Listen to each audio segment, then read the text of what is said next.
25 August 4:21 p.m. Last week, the Canary released part 1 of an interview with renowned Jewish academic Norman Finkelstein in which he discussed the anti-Semitism smear campaign against Jeremy Corbyn and the Labour Party.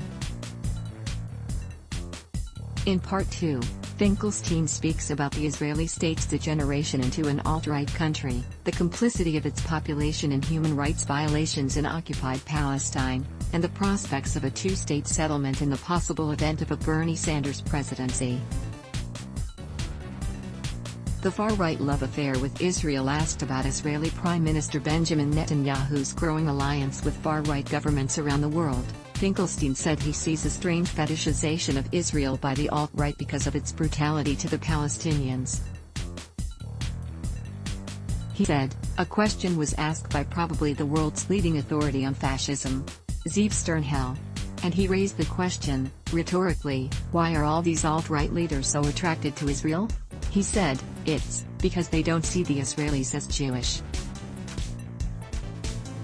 And that's true.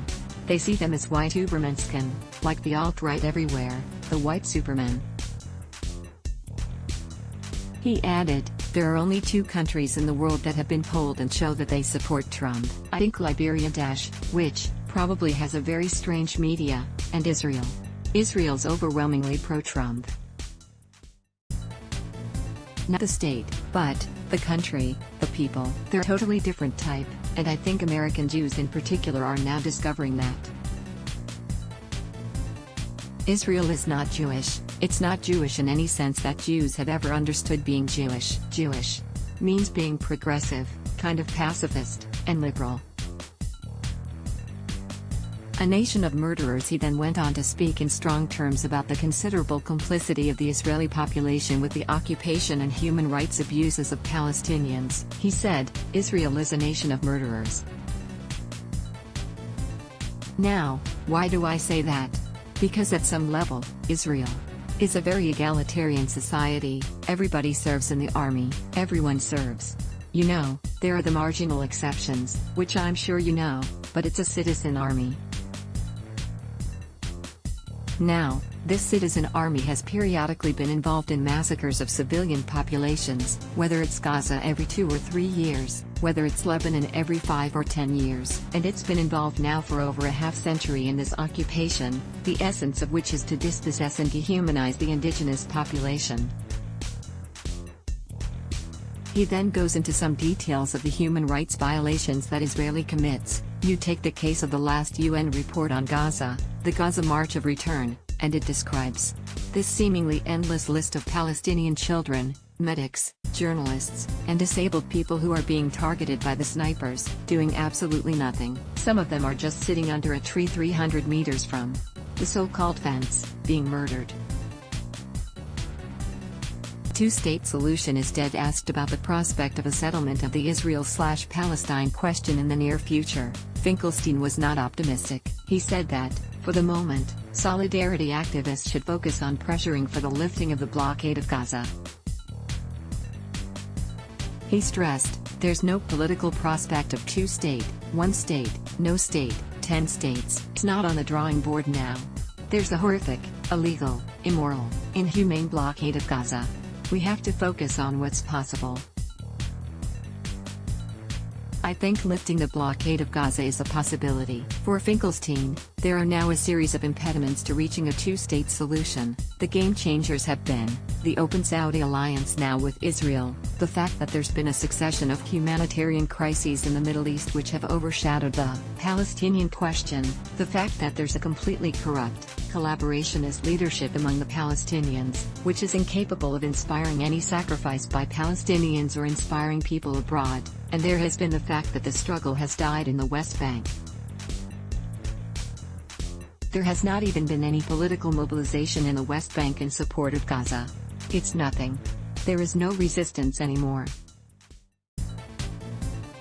And as a result of all of those factors, the two-state solution is dead. Critical importance of 2020 U.S. elections. Asked about Donald Trump's influence on the situation, he made clear that it depends a great deal on the outcome of the 2020 election. If Trump loses, he'll be seen as a kind of eccentric aberration. All of his decisions, to recognize Israeli control over the Golan, to recognize Jerusalem as Israel's capital, will all be forgotten as part of this kind of lunatic phase in American politics. If he wins in 2020, yes, there's a possibility it'll stick, his decisions. But as of now, I don't attach much importance to them. He stressed, on the other hand, that a Bernie Sanders victory in 2020, and/or a Jeremy Corbyn victory at some point in the UK, would be a game changer. He said, it would infinitely strengthen the two-state settlement. Because Corbyn and Bernie have been very firm on 2 points. Palestinians have rights, those rights have to be respected, and they have to also actually be implemented. But number 2, it has to be done within the framework of 2 states. I mean, Bernie and Jeremy have been very clear about that. The only rational future on the prospect of a one-state solution to the conflict, he remains skeptical. He said, I don't see any political basis for it. Can you show me one country in the world that supports it? Can you show me one representative political institution that supports it? Can you show me one legal institution that supports it? Can you show me one major human rights organization that supports it? Can you show me, incidentally, one political party that supports it? I'm talking about leftist political parties.